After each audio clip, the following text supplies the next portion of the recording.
نحمده ونصلي على رسوله الكريم أما بعد وأعوذ بالله من الشيطان الرجيم بسم الله الرحمن الرحيم ولا تمش في الأرض مرحا إنك لن تخرق الأرض ولن تبلغ الجبال طولا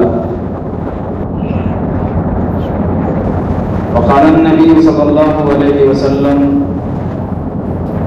من كان في قلبه مثقال ذرة من كبر لا يدخل الجنة اور كما قال علیہ الصلوۃ والسلام.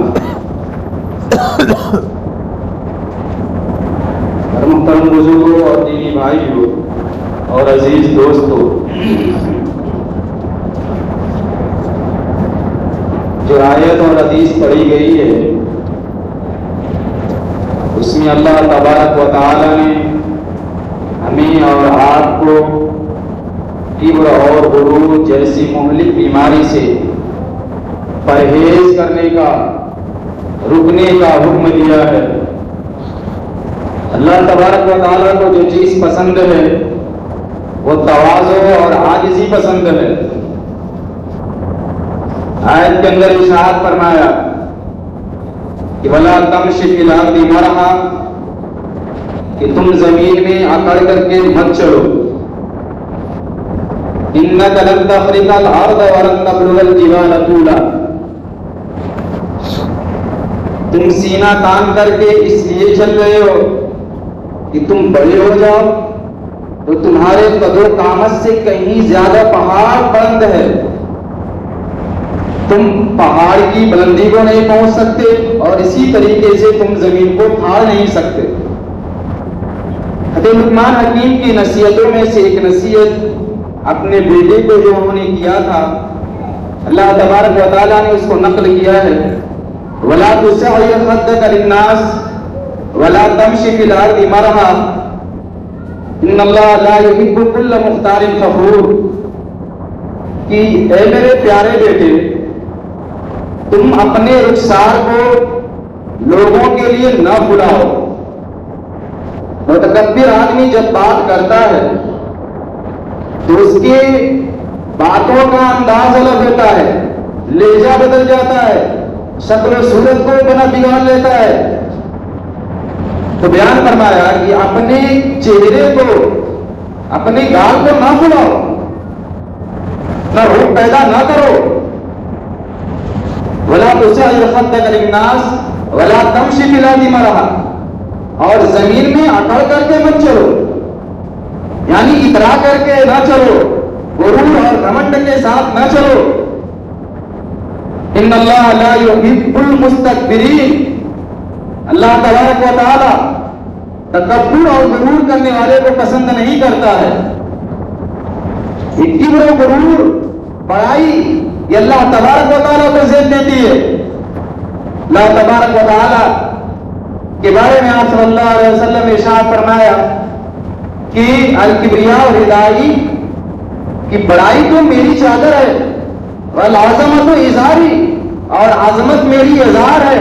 فمن نازعنی واحدا منہما قذفته فی النار، ان دونوں میں سے جو بھی مجھ سے چھینے گا میں اسے جہنم میں داخل کر دوں گا. اور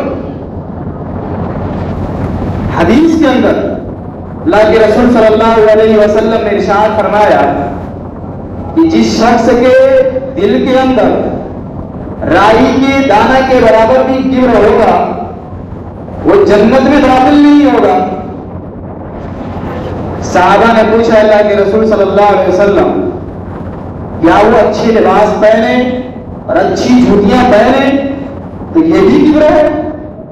تو اللہ کے رسول صلی اللہ علیہ وسلم نے ارشاد فرمایا بطر الحق وغمط الناس، حق کو ٹھکرا دینا، صحیح بات آئے اسے ٹھکرا دینا، اسے نہ ماننا.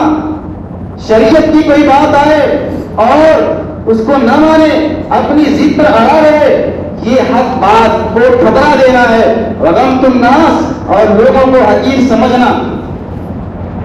کائنات کے اندر جو سب سے پہلا گناہ ہوا وہ کبر تھا. حضرت آدم علیہ السلام کو جب اللہ تبارک و تعالیٰ نے پیدا کیا تو تمام فرشتوں کو حکم دیا کہ سجدہ کرو. ابلیس بھی اس میں رہتا تھا, اس کو بھی حکم تھا کہ تم بھی سجدہ کرو. تو تمام فرشتوں نے سجدہ کیا, لیکن ابلیس نے سجدہ نہیں کیا. فسجد الملائکۃ کلهم اجمعون الا ابلیس ابى واستكبر وكان من الكافرین. کہ تمام کے تمام فرشتوں نے سجدہ کیا مگر ابلیس نے استکبر وکان من الکافرین. ایک تو ابا واستکبر وکان من الکافرین, انکار کیا, آدم علیہ السلام کا سجدہ کرنے سے انکار کیا اور اپنے آپ کو بڑا سمجھا. وکان من الکافرین, اور وہ کافروں میں سے ہو گیا. اللہ تبارک و تعالیٰ نے اسے کہا ماں مانا کا تسجد لما امرتک بہ, تمہیں کس چیز نے روکا تھا آدم کا سجدہ کرنے جسے میں نے اپنے ہاتھوں سے بنایا؟ تو اس نے جواب دیا, کیا کہا قال انا خیر منہ, میں تو اس سے بہتر ہوں. اور اس بہتری کی وجہ بتلائی, خلقتنی من نار وخلقتہ من طین, مجھے پیدا کیا آگ سے اور اسے پیدا کیا مٹی سے, اور مٹی کی خاصیت ہے پستی, عاجزی, انکساری, تواضع, اور آگ کی خاصیت ہے تعلی اور رفعت, بلندی. آگ ہمیشہ اوپر کو جاتی ہے اور مٹی ہمیشہ نیچے کو آتی ہے. کتنا ہی نشیب کے اندر سے آدمی مٹی کو اچھالے وہ اوپر سے نیچے کو ہی آئے گی, اور کتنا ہی نشیب کے اندر آدمی آگ جلائے وہ اوپر کو جائے گی, اور مٹی کو کتنی ہی اوپر سے پھینکے وہ نشیب میں آئے. اس کا تقاضا تو یہ ہے کہ آدم میرا سجدہ کریں, نہ کہ میں آدم کا سجدہ کروں. اللہ تبارک و تعالیٰ نے اس کے تعلی اور غرور اور گھمنڈ کو خاک میں ملا دیا اور کہا فخر فإنک رجیم, نکل جائے یہاں سے, تو دھتکارے ہوئے لوگوں میں سے ہے. اور وَإِنَّ عَلَيْكَ لَعْنَتِي إِلَىٰ يَوْمِ الدِّينِ, اور تجھے روز جزا تک تیرے اوپر لعنت پٹکتی رہے گی. تو کبر و غرور وہ گناہ جو اللہ تبارک و تعالیٰ کو پسند نہیں ہے. فرعون کو موسیٰ علیہ السلام نے جو توحید کے دلائل دیے تو اس نے کہا کہ انا ربکم الاعلی, میں تو سب سے بڑا رب ہوں. اللہ تبارک و تعالیٰ نے اسے زبردست عبرت کا نشان بنا دیا. فَأَخَذَهُ اللَّهُ نَكَالَ الْآخِرَةِ وَالْأُولَىٰ, اور اسے عبرت کا نشان اس طرح بنایا الْيَوْمَ نُنَجِّيكَ بِبَدَنِكَ لِتَكُونَ لِمَنْ خَلْفَكَ آیَةً وَإِنَّ كَثِيرًا مِنَ النَّاسِ عَنْ آیَاتِنَا لَغَافِلُونَ, کہ ہم اس کے بدن کو, اس کے جسم کو بعد والے لوگوں کے لیے عبرت اور نشان کا سامان بنا دیں گے. چنانچہ اس کی لاش کو مصر کے عجائب خانے میں رکھا گیا ہے. وَإِنَّ كَثِيرًا مِنَ النَّاسِ عَنْ آیَاتِنَا لَغَافِلُونَ, اس کے باوجود بہت لوگ میری آیتوں سے غافل ہیں. اسی طریقے سے نمرود سے جب ابراہیم علیہ السلام نے توحید کے دلائل دیے اور اللہ تبارک و تعالیٰ کی وحدانیت کو ثابت کیا تو اس نے کہا رب تم یہی ہو, تمہارا رب وہ یہ زندہ کرتا ہے اور موت دیتا ہے, تو اس پر تو مجھے بھی قدرت ہے, میں بھی زندگی دیتا ہوں موت بھی دیتا ہوں. چنانچہ ایک شخص کو بلایا جو مجرم تھا, اسے رہا کر دیا, کہا کہ دیکھو اس کو زندگی ختم ہونے والی تھی, میں نے اس کو زندہ رکھا, اور ایک بے قصور شخص کو پکڑا اسے قتل کر دیا, کہا کہ دیکھو میں بھی موت دیتا ہوں. ابراہیم علیہ السلام نے کہا کہ سمجھا نہیں, کہا کہ میرا رب تو وہ ہے کہ جو سورج کو مشرق سے نکالتا ہے, ان اللہ یاتی بالشمس من المشرق فأتی بها من المغرب, میرا رب تو وہ ہے جو سورج کو مشرق سے نکالتا ہے تو بھی غالب ہونے کا دعویٰ کرتا ہے تو سورج کو زمین سے نکال دے. فبہت الذی کفر، کافی وقت بکا رہ گیا، کیا کر سکتا تھا؟ اللہ تبارک و تعالیٰ نے اس کے بھی کبر اور غرور اور گھمنڈ کو ہاتھ میں اس طرح ملایا کہ ایک لنگڑا مچھر اس کی ناک کے راستے سے دماغ تک پہنچا. جب وہ دماغ میں چکر لگاتا گھومتا تو اسے 70 زیر اور تکلیف پہنچتی. وہ اپنے سر کو دماغ سے چکر مارتا. جب تھوڑی دیر وہ مچھر ٹھہرتا تو اس کو سکون ملتا. پھر وہ چکر لگاتا تو پھر کیا اپنے سر کو دیوار سے ٹکراتا، لوگ اس کے سر پہ جوتا مارتے. اس طریقے سے اللہ تبارک و تعالیٰ نے اس کے غرور اور گھمنڈ کو خاک میں ملا دیا. اسی طریقے سے قارون، جسے حضرت موسیٰ علیہ نبینا علیہ الصلوۃ والتسلیم نے زکات سے متعلق حکم سنایا کہ اپنے مال کی زکات تو اس کے خزانے اس قدر زیادہ تھے، قرآن نے اس کو نقل کیا کہ اس کے خزانے کی کنجیاں طاقتور لوگوں کی جماعت اٹھاتی تھی. تو خزانے کتنے رہے ہوں گے؟ حضرت موسیٰ علیہ نبینا علیہ الصلوۃ والتسلیم نے جس زکات دینے کا حکم دیا، کہا میں 40واں حصہ نہیں دوں گا، 1000واں حصہ دوں گا. 1000واں حصہ دینے کے لیے گھر میں گیا، حساب لگایا، اس کے پاس خزانے پہ بہت سی پونجی نکل رہی تھی. اس نے سوچا کہ موسیٰ علیہ الصلوۃ والسلام کے ساتھ کوئی ہیلا اور تدبیر کرنی چاہیے.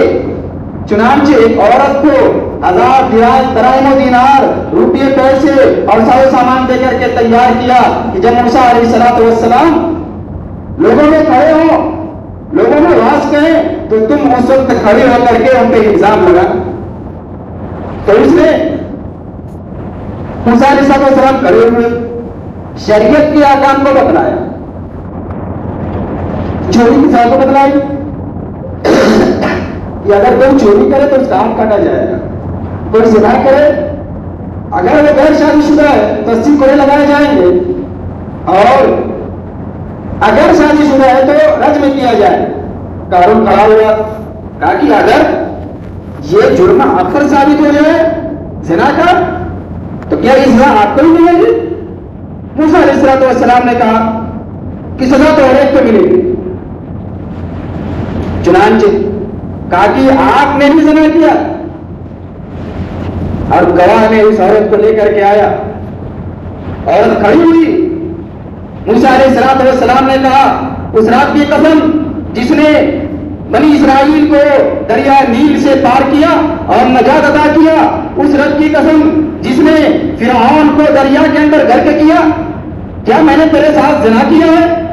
اس نے کہا کہ ہرگز نہیں، آپ نے میرے ساتھ زنا نہیں کیا، بلکہ قارون نے مجھے اس پہ مجبور کیا تھا. حضرت موسیٰ علیہ السلام سجدے میں گر گئے، رونے لگے. اللہ تبارک و تعالیٰ نے کہا کہیے کیا مانگتے ہیں؟ کہا کہ فرعون اور قارون کو زمین میں دھسا دے. تو حضرت موسیٰ علیہ السلام نے کہا قارون سے لوگ الگ ہو جائیں، 2 آدمی ان کے ساتھ ہو اور بچے موسیٰ علیہ السلام کے ساتھ ہو. قارون ٹخنوں تک، گھٹنوں تک، کمر تک پورا دھس گیا. کسی بدبخت نے کہا کہ اب تو کیا ہے، خزانہ کیا ہے، موسیٰ علیہ السلام لے لیں گے. موسیٰ علیہ السلام نے کہا کہ اللہ تبارک و تعالیٰ اس خزانے کو بھی اس کے ساتھ دھسا دے. خزانے کو اللہ تبارک و تعالیٰ نے زمین میں دھسا دیا. تو یہ وہ گناہ جو اللہ تبارک و تعالیٰ کو پسند نہیں ہے. بیان فرمایا ثلاثۃ لا یکلم اللہ یوم القیامہ، کہ 3 گناہ ایسے ہیں، 3 چیزیں ایسی ہیں، 3 شخص ایسے ہیں جن سے کل قیامت کے دن اللہ تبارک و تعالیٰ بات نہیں کرے گا. اس میں سے ایک وادی شیخ زانی، بوڑھا زناکار، بوڑھا ہو گیا، داڑھی کے بال پک گئے، پوتے پوتیاں نواسیاں والا ہو گیا، لیکن زناکاری نہیں چھوٹی. تو ایسا شخص بھی کل قیامت کے دن اللہ تبارک و تعالیٰ سے بات نہیں کرے گا. ولا ينظر الیہم، اور ان کی طرف نظر رحمت نہیں کرے گا. ولا یزکیہم، اور ان کو گناہوں سے پاک و صاف نہیں کرے گا. اس میں سے دوسرا شخص ملک الکذاب، جھوٹا بادشاہ، جسے کیا ضرورت جھوٹ بولنے کی، اس کی بھی یہی سزا ہوگی. تیسرا شخص وہ ہوگا عائل مستكبر، تنگ دست ہے لیکن غرور اور گھمنڈ کرتا ہے. تو وہ شخص بھی اللہ تبارک و تعالیٰ کے یہاں نہ اللہ تعالیٰ اس سے بات کرے گا اور نہ ہی اسی طریقے سے اس کے گناہوں کو معاف کرے گا، اور لہم عذاب علیم، اور ان کے لیے دردناک عذاب ہوگا۔ اللہ تعالیٰ مجھے بھی اور آپ حضرات کو کہنے سننے سے زیادہ من کی توفیق نصیب فرمائے۔ سنت پڑھنا ہمارے علماء